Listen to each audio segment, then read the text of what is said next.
பகவத்கீதையை பொறுத்தவரையும் 700 ஸ்லோகங்கள் இருக்கு. இந்த 700 ஸ்லோகத்தில் ஒரு ஸ்லோகம், முதல் ஸ்லோகம் திருத்தராஷ்டிரன் சொல்கிறான். அப்புறம் சஞ்சயன் அவனுக்கு பதில் சொல்கிறான், அங்கங்கே பேசுகிறான். அவனுடைய ஸ்லோகங்கள் கிட்டத்தட்ட 41 ஸ்லோகங்கள் சஞ்சயன் சொல்கிறான். அதுக்கப்புறம் அர்ஜுனன் அவர் கேள்வி கேட்குற ஸ்லோகங்கள்லாம் சேர்த்து 84 ஸ்லோகங்கள். பகவான் சொன்னது 574 ஸ்லோகம். ஆக மொத்தம் 700 ஸ்லோகம். பகவான் சொன்னது 574 ஸ்லோகங்கள் இருக்குது. இதில் இந்த இந்த திருதராஷ்டிரன்ட்டு போய் வேதவியாசர் சொல்கிறேன், இதுபோல் குருக்ஷேத்திரத்தில் யுத்தம் நடக்கும்போது நீ அந்த யுத்தத்தை பார்க்க விரும்பினால் நான் உனக்கு கண்ணை கொடுக்குறேன், டெம்பரரியாக கண்ணை கொடுக்குறேன். எத்தனை நாள் யுத்தம் நடக்குதோ அத்தனை நாள் உனக்கு கண் தெரியும். நீ இங்கேருந்து பார்க்கலாம், அந்த மாதிரி உனக்கு ஃபெசிலிட்டிஸ் பண்ணி தரேன் அப்படிங்கிற. அப்போ திருதராஷ்டிரன் சொல்கிறான், என்னால் அந்த தூரத்தெல்லாம் பார்க்க முடியாது, என் பிள்ளைகள்லாம் அழிகிறதெல்லாம் என் கண்ணால் நான் பார்க்க மாட்டான் அப்படிங்கிறான். அதனால் நான் அதுக்கு எல்லாம் பார்க்க விரும்பலை. ஆனால் அங்கே என்ன நடக்குதுன்னு தெரிஞ்சுக்கணுங்கிற ஆசை மாத்திரம் எனக்கு இருக்குது அப்படிங்கிறான். அப்போ என்ன பண்ணுறான் சுவாமி, சஞ்சயனுக்கு இந்த பவர் கொடுத்தான். சஞ்சயனுக்கு இந்த தூர திருஷ்டி, இங்கே அந்த குருக்ஷேத்திரம் எங்கேயோ இருக்குது, அர்த்தநாபுரம் எங்கேயோ இருக்குது, என்ன பல மைல் தூரம் இருக்குது ரெண்டுத்துக்கும். ஆனால் இந்த சஞ்சயனுக்கு அரண்மனையில் உட்காண்டபடியே அந்த இதில் போர்க்களத்தில் குருக்ஷேத்திரத்தில் நடக்கிற விஷயங்கள்லாம் நல்லா பார்க்க முடியும். அதே போல் யார் யார் என்ன பேசுகிறாளோ அதெல்லாம் கேட்க முடியும். கேட்குற சக்தி, பார்க்குற சக்தி.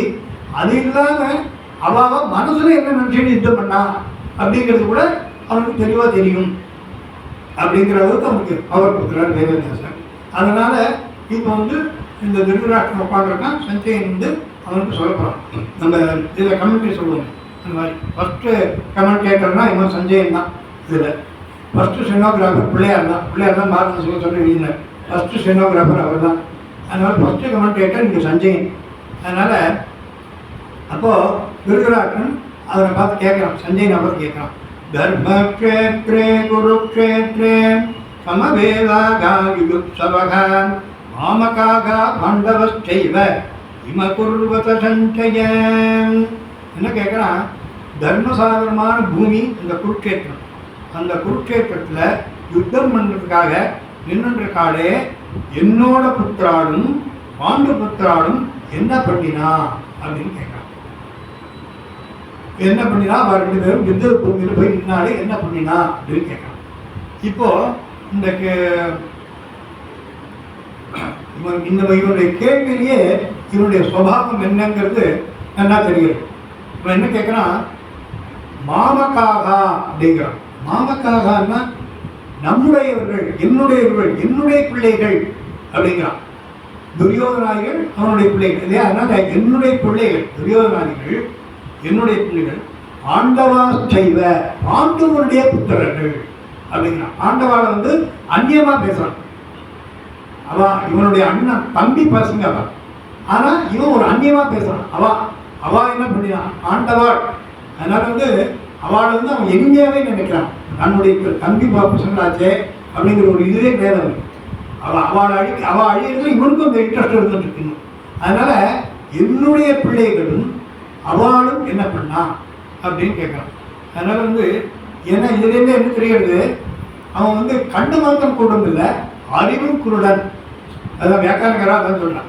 திருதராஷ்டிரன் கண்டு மாத்திரம் கூடம் இல்லை, புத்தியும் ஒன்று கூடாக தான் இருக்குது. இத்தனை வயசாகி இத்தனை விபரீதங்கள்லாம் நடந்து முடித்தவங்களோட அவனுக்கு புத்தி வரல. அப்பவும் என்ன சொல்கிறான், என்னுடைய பிள்ளைகளும் பாண்டுவனுடைய பிள்ளைகளும் அப்படிங்கிறான். என்னுடைய தந்த பிள்ளைகளும் சொல்ல வேண்டியதான். பாண்டுவனும் யாரோ அந்நியன் மாதிரி பாண்டுவனுடைய பிள்ளைகளும் என்னுடைய பிள்ளைகளும் என்ன பண்ணுறா அப்படின்னு கேட்பான். அதனால் அவனுக்கு புத்தியும் கூடு, அது எனக்கு கண்ணும் கூடு அப்படிங்கிற மாதிரி இங்கே சொல்கிறான். திருஷ்ட்வா தோ பாண்டவானீகம் வியூடம் துர்யோதனஸ்ததா ஆகார்ய முகசங்கம்ய ராஜாவதனமப்ரவீத். திருஷ்ட்வா தோ பாண்டவானீகம். அப்போ சஞ்சயன் பதில் சொல்கிறான். சஞ்சயன் பதில் சொல்கிறான், ராஜாவான துரியோதனன் அந்த வியூகத்தை அமைச்சு வச்சிருக்கிற அதில் நின்றுண்டு பாண்டவருடைய சேனையை பார்த்துட்டு அங்கேருந்து கிளம்பி துரோணாச்சாரியர் இருக்கிற இடத்துக்கு போய் அவர்கிட்ட பேசணும். இங்கே வந்து ராஜா துரியோதனக அப்படின்னு சொல்லிடுறேன். ராஜா துரியோதனன். இங்கே வந்து திருதராஷ்டிரன் தான் ராஜா. ஆனால் இப்போ யுத்த பூமியை பொறுத்தவரை ராஜா அவருடைய இதில் துரியோதனன் தான். நம்ம சும்மா ஒரு ராஜா பேருக்கு தானே, ஆக்சுவலாக ராஜா வந்து இந்த துரியோதனன் தான். அவனுக்கு தான் எல்லா மரியாதையும், அவங்களுக்கு தான் கட்டுப்பட்டவா எல்லாருமே. அவருடைய சேனையில் இருக்கிற 11 அக்ரோணி ஸ்ரேணின்னு சொல்கிறான். அத்தனை பேருமே வந்து அவனுக்கு கட்டப்பட்டுருவான். இந்த இங்கே ராஜாவுக்கு கட்டப்படுவான். இந்த ராஜான் அப்படிங்கிற ஃபீலிங் அவனுக்கு இருந்ததுன்னா அவன் என்ன பண்ணணும், அது ஒருத்தட்ட பேசணும்னா அவளை வந்து என்கிட்ட கூப்பிட்டு பேசணும்.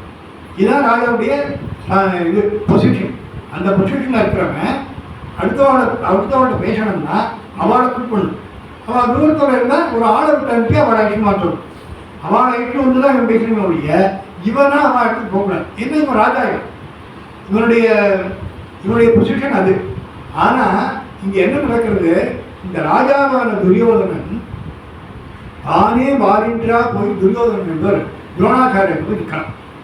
அப்போ என்ன ஆயிடுச்சுன்னா, என்ன இதுலேருந்து என்ன தெரியுதுன்னா, அவன் தான் ராஜாங்கிறதையும் மறந்துற அளவுக்கு அவனுக்கு உள்ளுக்குள்ள பயமும் அந்த குழப்பமும் இருக்கும்.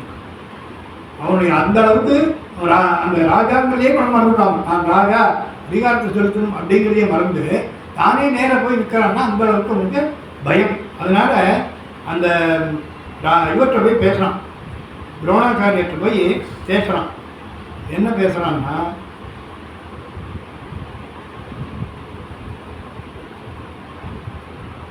பஸ்கைதாம் பாண்டுபுத்ராணாம் ஆகார்யமகதீம் சமும் யூடாம் த்ரிபதபுத்ரேண அவசிஷ்கேன தீமதாம். அதாவது உபன்யாசங்கள் ஒரு சொன்னார்கிட்ட இந்த பகவத்கீதை இருக்க, அது வந்து எந்த சப்ஜெக்ட் எடுத்துட்டாலும் அந்த சப்ஜெக்ட் அந்த பகவத்கீதையை கொடுக்க முடியுங்கிறான். ஒரு பெரிய சைக்காலஜிக்கல் அப்ரோச் பண்ணணும்னா பகவத்கீதையில் இருக்குங்கிறான். எக்கனாமிக்ஸ்னா அதில் இருக்குது. அந்த மாதிரி ஒரு ராஜதந்திரமாக பகவத்கீதையில் எடுத்து பார்க்கலாம். அப்படிங்கிற மாதிரி எந்த விஷயம் நீங்கள் உலகத்தில் எடுத்துட்டாலும் அவளோட பாயிண்ட் ஆஃப் வியூவில் அந்த சோகம் அர்த்தத்தை கொடுக்கும், அவளுக்கு உபயோகமாக இருக்கும் அப்படின்ட்டு ஒரு சொல்கிறேன். அந்த மாதிரி இங்கே வந்து இந்த துரியோதனுடைய சைக்காலஜியை ரொம்ப அழகாக சொல்கிறாங்க ஸ்லோகத்தில். இந்த சைக்காலஜி எவ்வளோ அழகாக இங்கே அப்ளை பண்ணியிருக்காங்க. பஷ்யதாம் பாண்டுபுத்ராணாம் ஆகார்யமகதீம் சமம் யூடாம் த்ரிபதபுத்ரேண அவசிஷ்கேன தீமதாம்.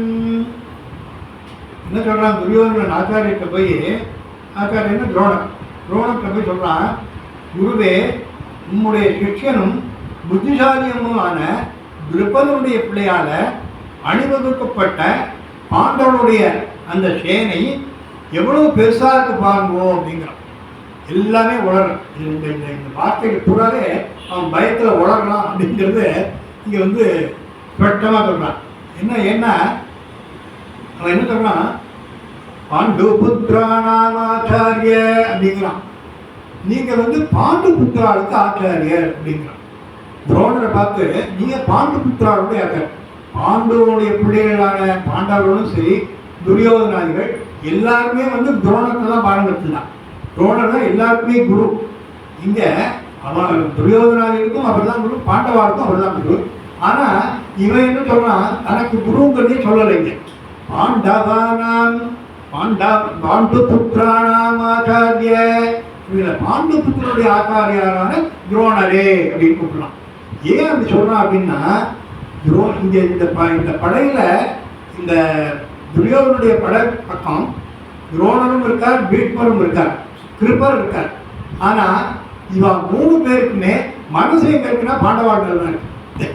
இவன் ஏதோ இந்த செஞ்சோற்று கடன் கிடைக்கிறதுக்காக தான் வந்து இங்கே யுத்தத்தில் நிற்கிறாளே உடைய, இவருக்காக போராடக்கூடிய இவனுடைய மனசு என்னமோ பாண்டவா ஜெயிக்கணும். அந்த பண்ணாலும் பரவாயில்ல, பீஷ்மரையும் நினைக்கிறேன், பீஷ்மரும் துரோணெல்லாம் நான் நினைக்கிறேன், தான் பலியானாலும் பரவாயில்ல, பாண்டவா ஜெயிக்க ராஜ்யத்தை ஆளணும் அப்படின்னா அவன் மனசுக்குள்ள இருக்கு. இது அவனுக்கு தெரியும், துரியோதனுக்கு. அதனால தான் பாண்டுபுத்திரானாம் ஆச்சாரிய அப்படிங்கிறான். நீங்கள் அவளுக்கு தான் ஆச்சாரியர். என்ன உங்களுடைய நீங்கள் பக்கபாதி, நீங்கள் என் பக்கம் இருந்துட்டா கூட, என் சோத்தை சாப்பிட்டா கூட நீங்கள் வந்து அவளுக்காக தான் வந்து வெற்றி கிடைக்கணும்னு நினைக்கிறீங்க.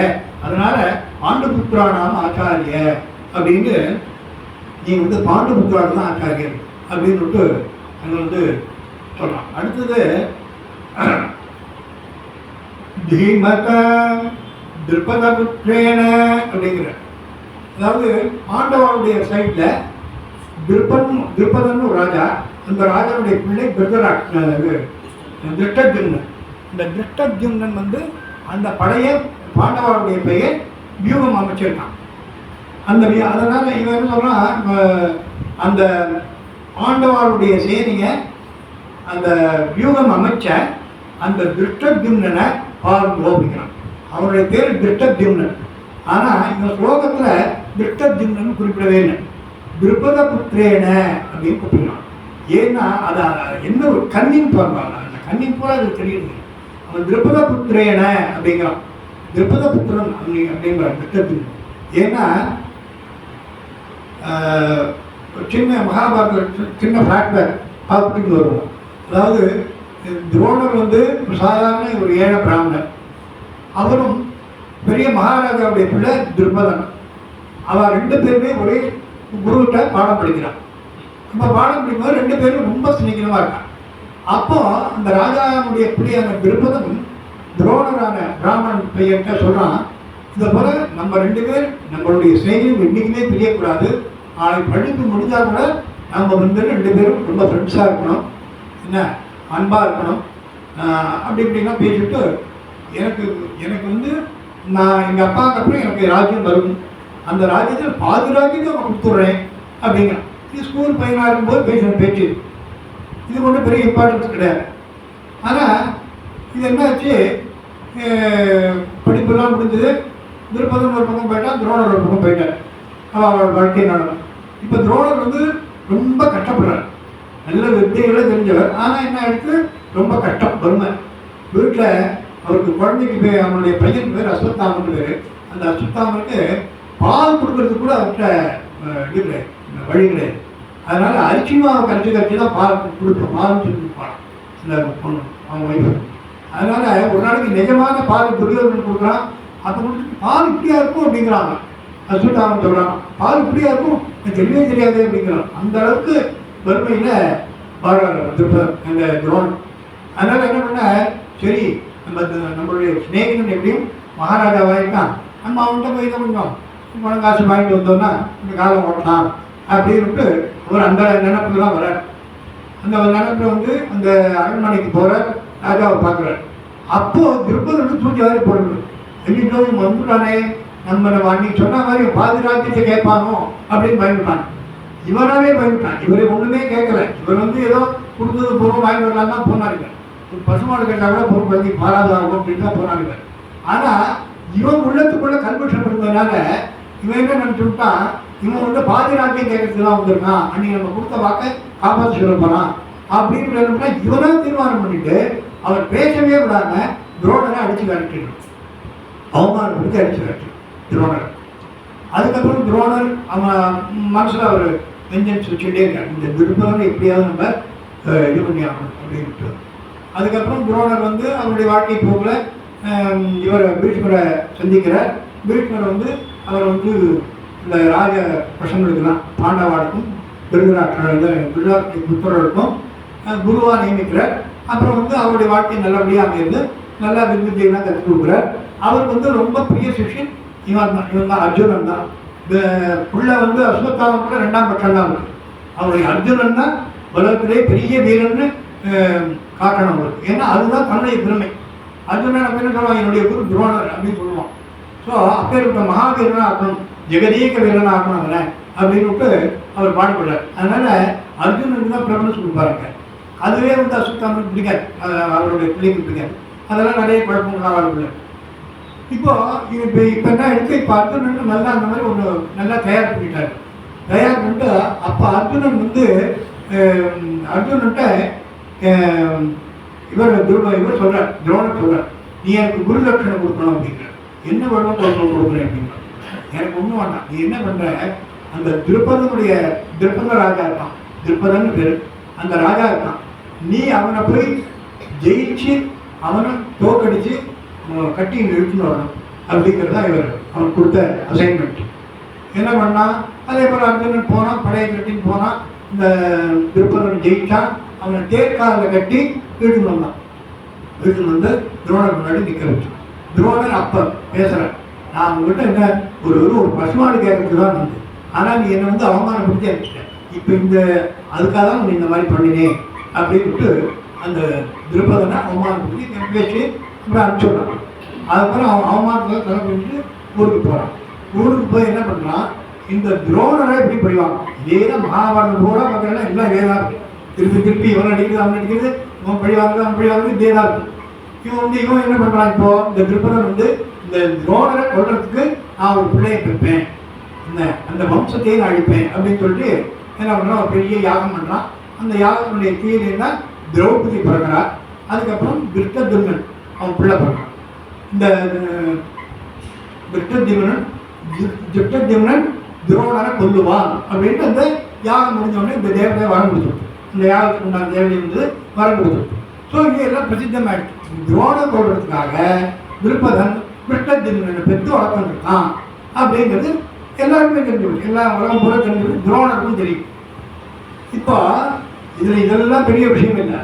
இதுக்கப்புறம் என்னாச்சு, இந்த திருப்பதன் பிள்ளைகிட்ட சொல்றான், அப்பா நீ வந்து துரோணரை ஜெயிக்கணும்.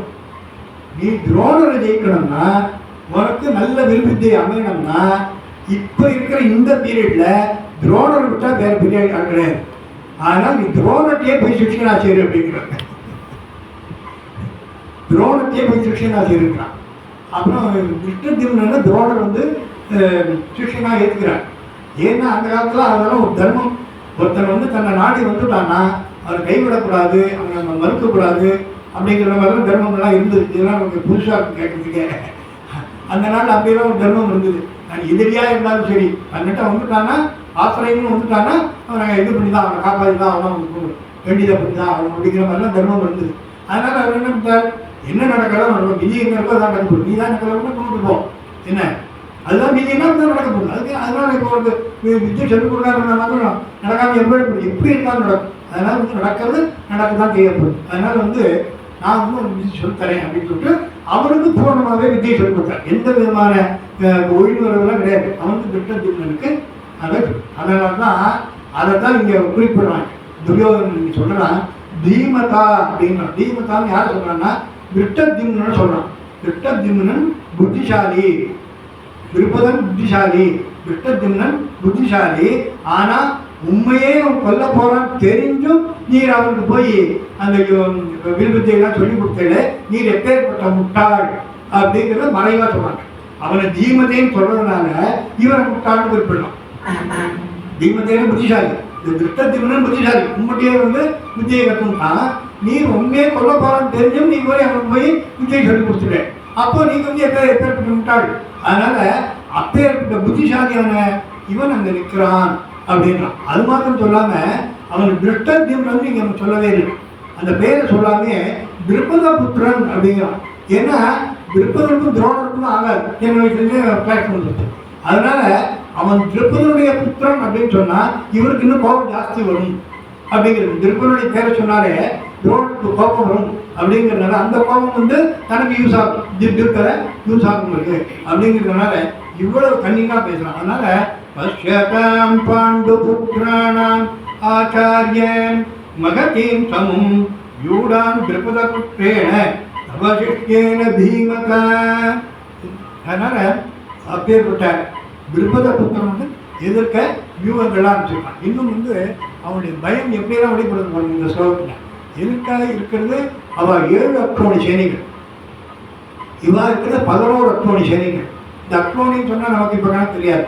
அதுக்கு ஒரு விளக்கம் கொடுத்துருக்கான். அக்ரோணிங்கிறது எவ்வளவு, என்ன எவ்வளவு வீரர்கள், எவ்வளவு குதிரைகள், எவ்வளவு யானைகள், எவ்வளவு ரதங்கள், இப்படிலாம் இருந்தால் அது ஒரு குரூப்புக்கு ஒரு அக்ரோணி போய். அதை போல 11 அக்ரோணி துரியோதனன் பக்கம் இருக்கான். ஏன்னா இவா பக்கம் வந்து 7 அக்ரோணி தான் இருக்கு, பாண்டவா பக்கம்.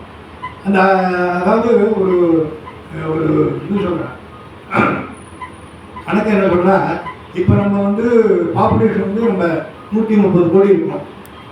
நம்ம கொஞ்சம் இது சுதந்திரம் வந்த காலத்தில் பாரதியார் பாடியிருக்கார், 30 கோடி முகமுடையால் எனினும் ஒரே எண்ணமுடைய வாழ் அப்படின்னு பாடுறாரு. ஏன்னா 30 கோடி பேர் இருந்தா அந்த அந்த பீரியட் அது வந்து இவங்க சுதந்திரமாகி நம்ம பெரிய சாதனை பண்ண இந்த 100 கோடி இன்வெஸ்ட் பண்ணதான் 130 கோடி தான் எடுத்து அப்படிங்கிற. ஆனால் மகாபாரத காலத்தில் அது அகண்ட பாரதமாக இருந்தது. அகண்ட பாரதம்னா இப்போ நம்ம வந்து ஹிமாச்சலத்துலேருந்து கன்னியாகுமரிலாம் நம்ம இந்தியா இருப்போம். ஆனால் அப்போ வந்து அகண்ட பாரதம். அகண்ட பாரதம்னா ஆப்கானிஸ்தான், பங்களாதேஷ், பாகிஸ்தான், இந்த ஈஸ்ட் பெங்கால், வெஸ்ட் பெங்கால் எல்லாம் சேர்ந்து ஒரே பாரத தேசமாக இருந்தது. அத்தனாம் பெரிய அகண்ட பாரதத்தில் மொத்தம் இருந்த அந்த பாப்புலேஷன் எவ்வளோன்னா 5 கோடி. 5 கோடி தான் அப்போ பாப்புலேஷன் இருக்குது. அந்த எதுக்கு சொல்ல வரேன், அந்த 5 கோடி பாப்புலேஷனில் இந்த மகாபாரத யுத்தங்கிறது வந்து இப்போ ஆராய்ச்சியாளர்கள் என்ன சொல்ல முதல் உலக போர்னு சொன்னால் அந்த மகாபாரத யுத்தத்தோடு சொல்லணும் அப்படிங்கிறான். இப்போ நம்ம ரீசெண்டாக 100 வருஷம் முன்னாடி முதல் போர் 2ஆம் போர் சொல்லியிருக்கோம். ஆனால் ஆராய்ச்சியாளர்கள் என்ன சொல்கிறேன், இப்போது அந்த யுத்தத்தெல்லாம் நிறைய அரசு ஆரம்பிச்சிருக்காங்க இப்போது. அதனால் எல்லாம் நடந்தது தான் அப்படிங்கிறது தான் இப்போ இதாகிடுச்சு, ப்ரூவ் ஆகிடுச்சு. அந்த யுத்தம் வந்து அப்போ வந்து என்ன சொல்கிறாங்க, அது வந்து அதுதான் முதல் யுத்த போர், முதல் உலக போர் அப்படின்னு எடுத்துக்கணும் கணக்கில் இருக்குண்டா. ஏன்னா உலகத்தில் இருந்த அந்த எல்லாருமே வந்து அதை பார்ட்டிசிபேட் பண்ணியிருக்கான். நம்ம தமிழ்நாட்டில் கூட பாண்டவ இவர் சேர சோழன்லாம் போயிருக்கான். சேர சோழன், பாண்டியன் தான் வந்து இந்த இது குதிரைக்கு ஒரு இன்சார்ஜ், அவன் தான் அந்த அந்த சப்ளை பண்ணுறது. அதே மாதிரி இந்த உடுப்பி ராஜாவுக்கு அவன் போய் தான் அத்தனை பேருக்கு சாப்பாடு போட்டுருக்கான். அதனால தான் உடுப்பி ஹோட்டல் போய் வேலை சாப்பிட்டு வண்டியிலேருந்து இன்னொரு உடுப்பி ராஜா வந்து அத்தனை பேருக்கும் சாப்பாடு போட்டுருக்கான் அந்த சேனைகளுக்கு எல்லாருக்குமே. அதனால் அப்பேற்பட்ட 5 கோடி பேர் இருந்த அந்த பாப்புலேஷனில் கிட்டத்தட்ட 1 கோடி பேர் அந்த யுத்தத்தில் பார்த்துக்கிட்டு 5 கோடி 1 கோடி பேர் அந்த ரதத்தில் இருக்கிறவன், ரதத்தை ஓட்டுறவன், யானையை பார்த்துக்கிறவன், யானை மேலே யுத்தம் பண்ணுறவன், குதிரையை பார்த்துக்கிறவன், குதிரை மேலே யுத்தம் பண்ணுறவன், இப்படியே ஆட்கள் கணக்கு பண்ணினா கிட்டத்தட்ட 1 கோடி பேர். அதில் அது இல்லாமல் லட்சக்கணக்கான யானைகள், குதிரைகள் இதெல்லாம் இத்தனை பேர் அந்த சண்டையில் பார்ட்டிசிபேட் பண்ணியிருக்கான். யுத்தத்தோட முடிவில் பார்த்தீங்கன்னா 10 பேர் தான் உயிரோடு. கிட்டத்தட்ட 1 கோடி பேர் சண்டை போட்டதில் வெறும் 10 பேர், 10 பேர் தான் அந்த புரட்சாரம். அந்த மாதிரி கணக்கு கொடுக்குறாங்க. அந்த மாதிரி எது சொல்ல வரேன், அந்த மாதிரி அதில் வந்து அந்த 7 அக்ரோனிங்கிறது சின்னது, பாண்டவருடைய சேனை சின்னது. இங்கே வந்து இவன் 11 அக்ரோனிங்கிறது பெருசு. இவன் பெரிய சேனைகளை வச்சுட்டு இருக்கான். இவனோட சேனை இல்லாமல் கிருஷ்ணனுடைய சேனைகளாக வேறு இவனுக்கு ஹெல்ப் பண்ணியிருக்கு. அதனோட பகவான்ட்டு அதை வேறு கபமாக வாங்கிட்டாங்க. அதனால் அந்த சேனைகளை வேறு சேர்ந்துருக்கு. அதனால் இவன்கிட்ட 11 அக்ரோனி சேனைகள் இருக்குது, அவன்கிட்ட 7 அக்ரோனி சேனைகளாக இருக்குது. ஆனால் என்ன சொல்கிறான், பாண்டவருடைய அந்த பெரிய படையை பாருங்க அப்படிங்கிறான். அவளுடைய படையை பெருசுங்கிறான். ஏன்னா அந்த அளவுக்கு இவன் பயந்து போயிருக்கான். அத்ரசூராகாமகேஷ்வாசாகான் பீமார்கன சமாயுதேன் யுயுப்தானா விராடஸ்த விருபதஸ்த மகாரதகான் விருட்டகேதுகோச்சேதிதானகான் காதிராஜஸ்த பீஜவான் குருஜித் குஞ்சிபோஜஸ்த சைபஸ்த நரபுங்கமகான் யுதாமன்யுஷ்ட விக்ராந்தகான் உக்தமௌஜாஸ்த வீர்யவான் சௌபத்ரகா திரௌபதேயாஸ்தன் சர்வயேவ மகாரதகான்.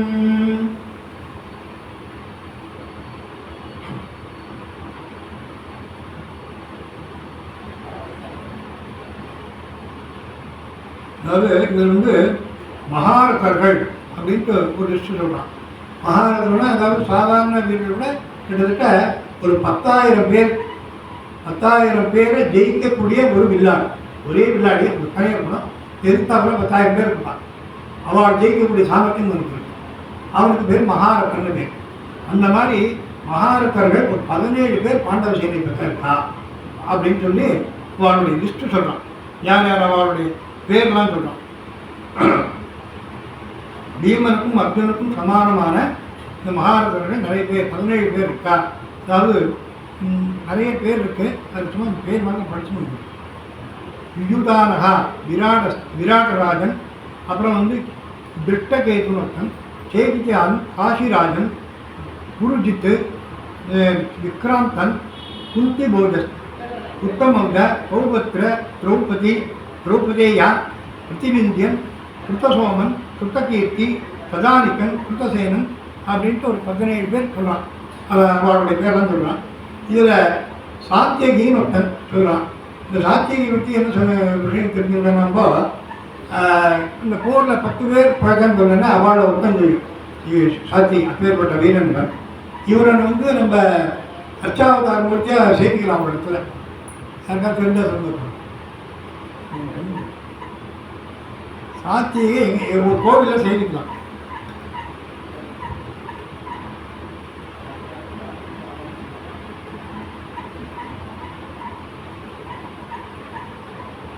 திருவல்லிக்கேணி பார்த்தார்த்தி கோயிலில் போனேன்னா சுவாமி வெங்கடகிருஷ்ணா இருக்கிறான். அங்கே வந்து சுவாமிக்கு 2 கை தான், சங்கம் மாத்திரம் தான் கையில் இருக்கும், ஒன்று அதே அம்சம். சங்கம் மாத்திரமா இருக்கும், மாற்று தண்ணி மாத்திரமா இருக்கும். அங்கே வெங்கடகிருஷ்ணன் பேர் இருக்கு. இந்த பக்கம் ருக்மிணி, இந்த பக்கம் பலராமன். பலராமனுக்கு பின்னாடி நம்ம இந்த ஓரமாக இந்த பக்கம் தெரியும் ஒரு 3 சிலை இருக்கும். ஏன்னா ஒன்று வந்து அவனுடைய பிள்ளை பிரத்யும்னன், கிருஷ்ணனுடைய பேரன் அனிருத்தன், அதுக்கப்புறம் இந்த சாத்தியை. இந்த சாத்தியை வந்து கிருஷ்ணனுடைய பந்து. கிருஷ்ணனுக்கு தேரோட்டி 2 உண்டு சாத்தியை. அந்த சாத்தியை வந்து நம்ம அந்த திருவல்லிக்கேணியில் பார்சாதி கோயிலில் பார்சாதி சன்னதியில் சேவிக்கலாம். அதனால தான் நம்ம வந்து மானுஷ வாக்கு தெய்வம்னு பேர். திருவல்லிக்கேணியில் வெங்கடகிருஷ்ணனுக்கு பார்சாதி சுவாமிக்கு மானுஷ வாக்கு தெய்வம்னு பேர். ஏன்னா மானுஷன் மாதிரி 2 கை, அதே போல் மனுஷால் மாதிரி அவன் ஒய்ஃபு, அண்ணா, பிள்ளைகள், பேரன், சாத்தி இத்தனை பேரோடு அங்கே அவன் ஃபேமிலியாகவே இங்கே சேவை சாதிக்கிறான். அதனால் வந்து அவனுக்கு வந்து மானுஷ வாக்கு தெய்வம்னு பேர். அதே போல் திருவல்லிக்கேணியில் இன்னொரு சன்னதி ராம சன்னதி பார்த்தீங்கன்னா அதுவும் வந்து அந்த ஃபேமிலியோடு தான் இருப்பார். ராமர், சீகை, பரதன், சத்ருகன் 4 பேர் ஒரு சன்னதியில் இருப்பார். அந்த ஃபேமிலியில் இல்லாத ஹனுமார் வெளியில் நமஸ்காரம் பண்ணிட்டு இருப்பார். சாதாரணமாக ராமர் கீழே தான் ஹனுமார் இருப்பார். இங்கே வந்து அவள் ஃபேமிலியாக அங்கே இருக்கான்னு இந்த ஹனுமார் மாத்திரம் வெளியில் எதிர்த்தாப்புன்னு அவர் சேவிச்சுட்டு இருப்பான். அதுபோல் அந்த ஏன்னா அந்த அந்த 2 சன்னதியும் வந்து அந்த இந்த ஃபேமிலியோட ஓகே அந்த எப்படி இருக்கணும் அப்படின்னு காட்டுற மாதிரி ஃபேமிலியோட இருக்கிற சாமி. அப்பேற்பட்ட சாத்தியகி இவாள்லாம் வந்து அங்கே இருக்கா அப்படிங்கிறா. அதே போல் அஸ்மகம் விசிஷ்டாயேன் தான் நிபோதத்விதோத்தம நாயகாக மம சைன்யத்த சஞ்ஞாத்தான் பிரவீமிதே அப்படின்றான். அதாவது இப்போ என்ன சொல்கிறான், பிராமண சிரேஷ்டரே நம்முடைய பலிஷ்டர்களும் சேனையின் தலைவர்களும் எவர்களோ அவர்களை நன்கு அறிவீராக அப்படின்னு இவன் இன்ட்ரடியூஸ் பண்ணான். துரோணருக்கு தெரியாதா என்ன? துரோணர் தெரிஞ்சுதான் எல்லாரையும் அங்கேருந்து நிற்க வச்சுருக்கேன். ஆனால் இவன் திருப்பி அவன் இன்ட்ரடியூஸ் பண்ணுறான். இதில் வந்து இத்தனாடி ஆச்சாரியா அப்படின்னு கூப்பிட்டுருந்தான். ஒரு சொல்ல ஆச்சாரியான்னு ஒரு பதத்தை போடுறான், குருவையும் கூப்பிடுறான் இத்தனாடி. இப்போ என்ன சொல்கிறான், பிஜோத்தமா அப்படிங்கிறான், பிராமண சிரேஷ்டரே அப்படிங்கிறான். இப்போ அனாவசியம் ஜாதிகளை கொண்டு வராங்க, ஜாதியை சொல்கிறான் பிஜ அப்படிங்கிறான். விஜயன்னா பிராமணன் இருக்கும். விஜோத்தமா விஜயன்னு விஜயங்கிறது ஒரு சுவாரஸ்யமான விஷயம் இருக்குது. விஜயங்கிறது பிராமணனுக்கு ஏன் விஜய் அப்படின்னு பேருன்னா இருபிறப்பாடுன்னு அர்த்தம். விஜய் அப்படின்னா 2 தடவை பிறக்கிறது. அதாவது சம்ஸ்கிருதத்தில் வந்து பிராமணனை குறிக்கிறதுக்கும் விஜயங்கிற வார்த்தை இருக்குன்னா, பறவையை குறிக்கிறதுக்கும் விஜயங்கிற பாடல் இருக்குங்களா. ஏன்னா 2 பேருமே 2 பிறப்புகள். எப்படின்னா பறவை வந்து ஒரு கோழி இருக்குன்னா அந்த கோழிலேருந்து முட்டையாக முதல்ல வெளியில் வருது, அப்புறம் அந்த முட்டையிலேருந்து குஞ்சு வெளியில் வருது. ஸோ அப்போ 2 தடவை பிறக்கிறது. தாயோட வயிற்றுலேருந்து வரும்போது முட்டையாக தான் வருது, அப்புறம் முட்டையிலேருந்து குஞ்சு வருது. ஸோ அதனால் வந்து 2 தடவை பிறக்கிறது. அதே போல் பிராமணன் குழந்தையாக பிறக்கும்போது பிராமணன் கிடையாது, அது சாதாரண குழந்தை, அவ்வளோதான். அதை நீங்கள் வந்து எந்த ஜாதியும் சேர்க்க முடியாது. ஒரு பிராமணனுக்கு குழந்தை பிறக்குதுன்னா அந்த குழந்தை வந்து அப்பா அது வந்து எந்த ஜாதியும் கிடையாது. அவனுக்கு இந்த 6 வயசுலையோ 7 வயசுலையோ பூனல் போட்டு காயத்ரி ஜபம் சொல்லி அவன் காயத்ரி சொல்ல ஆரம்பிச்சா தான் பிராமணன். அப்போ தான் அந்த பிராமணங்கிற பிறவி அவனுக்கு வருது, அப்போ தான் வருது. அதனால் அவனுக்கு இருபிறப்பாளன் விஜ ஜ 2 தடவை பிறக்கிறவன் அப்படிங்கிற அர்த்தத்தில் அவனுக்கு பிஜோத்தமன் அப்படிங்கிற. இங்கே வந்து பிஜோத்தமா பிராமண சிரேஷ்டரே அப்படிங்கிறான். ஏன்னா ஏன் இப்போ பிராமணன்னு சொல்கிறாருன்னா, அவ்வளோ பெரிய பறவை, அவ்வளோ பெரிய படையை பார்த்து நீர் வந்து கத்திரியனாக இருந்தால் பயப்பட மாட்டான். கத்திரிக்கு இயற்கையிலேயே வீரம் இருக்கும், அவன் ரத்தத்திலே வீரம் ஊறுது. ஆனால் நீர் பிராமணர், இயற்கையிலே வந்து பயப்படக்கூடியவர். அதனால் பயப்படக்கூடிய தன்மை உள்ளவர் குருவே அப்படிங்கிறான். அதனால பிராமண சிரேஷ்டரை இங்கே அந்த ஏன் சொன்னா நீர் அந்த அந்த படையை வந்து பயப்படக்கூடிய தன்மை உடையவர் அப்படின்னு அவன் மட்டம் கட்டுறான். அதாவது இங்க இருந்து துரியோதனன் நிறைய பேர் பார்த்தோம்னா அவனுடைய பெரியவா எல்லாரையுமே எவ்வளவு மேசமாக பட்டம் கட்ட முடியுமோ அவ்வளவு பட்டம் கட்டி பேசும். மகாபாரதம் முழுக்கவே நிறைய இருக்கு. கீதையிலே இந்த இடத்துல துரியோதனன் பேசுறதெல்லாம் ஏன்னா அவனுக்கு ஒரே கோபம் என்னன்னா இவன் வந்து மனசை அங்கே வச்சிருக்காளே அப்படிங்கிறான். அதனால வந்து எப்போ பார்த்தாலும் வெயிட் பண்ணி அப்படி தான் பேசுவான். வெயிட் பண்ணி முன்னாடி 10வது இதெல்லாம் வரும்போது 10ஆம் நாள் யுத்தம் வரும்போதெல்லாம் மகாமட்டமாலாம் பேசுவோம். வெயிட் பண்ண எல்லாம் பின்னாடி பார்ப்போம். அதனால இந்த துரியோதனன் அதை கூட இங்கே துரோணரை அப்படி பேசுகிறான். அதனால நீர் ரொம்ப பயந்தவர், அதனால எங்களை மாதிரி கத்திரியே கிடையாதுங்க, அதனால பார்த்து யுத்தம் பண்ணுவோம் அப்படிங்கிற மாதிரி சொல்கிறான். சொல்லிட்டு எப்படி வந்து பாண்டவா பக்கத்தில் இந்த மகாகாரர்கள் அப்படின்னு 17 பேரை சொன்னானோ அதே போல தன்னுடைய சைடில் இருக்கக்கூடிய மகாரர்களுடைய ஒரு லிஸ்ட் சொல்றான். பவான் வேட்மஸ்ட கர்ணஸ்ட கிருபஸ்ட தமிஜிஜயகம் அஸ்வத்தாமா விகர்ணஸ்ட உமதக்தி ததைவதம் அன்யேக பகவாசூரான் அகத்யே ஜக்த ஜீவிதாக நானாசக்த பிரகரண சர்வே யுத்த விசாரதாகம். நம்மளுடைய படையில் மகாரர்கள் யார் யாருன்னா நீர் பவான் அப்படிங்கிறான். உமா துரோணம் காட்டுறான். நீராட்சி, வீட்மராட்சி, கர்ணன், கிருப்பன் அப்படிங்கலாம் சொல்லி அஸ்வத்தாமா, விகர்ணன் அப்படின்லாம் சொல்லிட்டு வர அதே மாதிரி நிறைய பேர் சொல்கிறான். ஜக்தா ஜீவிதா நானா சாஸ்திர பிரகரணா அப்படின்னு அவனுடைய எப்பேற்பட்ட நிபுணர்கள் போரில் அப்படின்னு அவளை தான் வர்ணிக்கிறான். இது வந்து விகர்ணன் ஒருத்தன். விகர்ணன் யாருன்னா அந்த துரியோதனுடைய 99 தந்திரிகள் இருக்கானே அவளில் ஒருத்தன் விகர்ணன். இவன் ஒருத்தன் தான் அந்த சாதாரண சொல்லுவாங்க நல்லவனாக இருந்தால் சொல்லுவான், 100ல் ஒருத்தன் சொல்லுவாள். அது காரணம் வந்தால் விகர்ணன் தான் 100ல் ஒருத்தன். அவன் ஒருத்தன் தான் நல்லவன். ஏன்னா திரௌபதி உத்தராபரணம் பண்ணுறத அவன் ஒருத்தன் தான் குரல் கொடுத்தான். இது தப்பு பண்ணக்கூடாது, மகாபாரதத்தை உண்டாகும் நமக்கு அப்படின்னு விகர்ணனும் விதுரர் 2 பேர் தான் அந்த சபையிலே கொண்டு. விதுரற்ற மன்னாடார் இது போல தப்பு பெரிய தப்பு பண்ணக்கூடாது அப்படின்ட்டு விதுரர் அவரை பேச்சையும் கேட்கறதில்ல. துரியோதனுடைய தம்பிகளில் மொத்தம் விகர்ணன் அவரும் சொல்லலாம் இதை போல தப்பு பண்ணக்கூடாது அப்படின்ட்டு. ஆனால் துரியோதனன் அடக்கிடுறான். நீ வந்து தம்பி பேசக்கூடாது, இங்கே இருக்கிறவா பெரியவாட பேசாம நீயே பேசுற அப்படின்னு அவன் அடக்கிடுறான். அந்த சபையில தர்மத்தை சொன்ன ஒரே தைத்தியன் இவன் ஒருத்தன் தான், விகர்ணன் ஒருத்தன் தான். அதனால அந்த விகர்ணன் மகாரத்தன் அப்படின்ட்டு இங்கே குறிப்பிடுறான். இதே போல இவன் பக்கத்தில் இருக்கிற மகாரத்தர்கள்லாம் சொல்கிறான். இதெல்லாம் வந்து இந்த மாதிரிலாம் சொல்லி ஒரு வழியாக ஒரு பக்கம் துரோணர் உற்சாகப்படுத்துறான், ஒரு பக்கம் மட்டமும் தர்றான், 2 நடக்கிறது. அதனால இதுக்கெல்லாம் காரணம் என்னன்னா அவனுடைய பயம் குழப்பம். இந்த முதல் அத்தியாயத்தில் வந்து அர்ஜுன விஷாத யோகம்னு பேர். பின்னாடியெல்லாம் பக்தி யோகம், ஞான யோகம், அப்படி கர்மயோகம் அப்படிலாம் பேர் வருது. இந்த யோகத்துக்கு விஷாத யோகம்னே பேர். அர்ஜுன விஷாத யோகம்னு வச்சிருக்கான். ஏன் வச்சிருக்கா அப்படின்னா விஷாதம் அப்படின்னா துக்கம், குழப்பம், அதைரியம் இதற்கெல்லாம் சேர்த்து ஒரே வார்த்தை விஷாதம்னு பேர். இந்த முதல் அத்தியாயத்தில் பூரா முதல்ல திருதராஷ்டிரன் குழப்பமாக பேசுகிறான். அடுத்தது துரியோதனன் குழப்பம், மனசில் பயம் குழப்பம் இதெல்லாம் விட்டுட்டு அவன் பேசுகிறான். அதுக்கப்புறம் அர்ஜுனன் கிருஷ்ணன் பேச ஆரம்பிக்க போகிறான். அது பூரா மனசில் அவனுக்கு தைரியம் விட்டு போச்சு, குழப்பம் வருது, அந்த குழப்பத்தெல்லாம் வெளிப்படுத்துகிறான். ஸோ அதனால் அந்த குழப்பங்கள் எல்லாமே இங்கே ஒரு யோகமாகவே இங்கே சொல்லிவிட்டான். அர்ஜுன விஷாத யோகம். இதனால எல்லாருடைய துரியோதனன் அர்ஜுனன் எல்லாருடைய குழப்பத்தையும் இங்கே வந்து பேஸ் பண்ணி இந்த அத்தியாயம் வந்ததுனால இதுக்கு அர்ஜுன விஷாத யோகம் அப்படின்னு பேர் வச்சிருக்கான். இதில் வந்து ஒரு 10 ஸ்லோகம் இன்னைக்கு பார்த்துருக்கோம். அடுத்த சந்திப்பில் பகவான் தெய்வில் மேலே பார்க்கணும். பகவான் அனுகிரகம் प्रार्थना பண்ணி முடிக்கிறேன்.